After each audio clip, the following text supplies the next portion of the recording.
Common question I get is, how do I lead my team? How do I attract better people? Well, first person you need to lead is yourself. So instead of worry about your downlines, what do you need to do?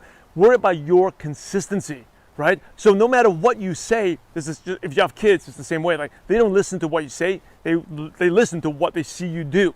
So are you consistent?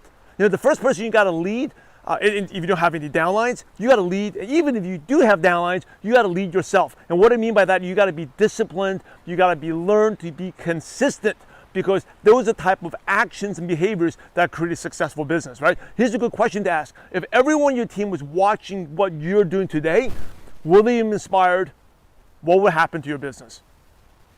Focus on the consistency, learn, get the accountability, get the help, working on yourself. Be consistent and make it happen every day. You're the head of the train.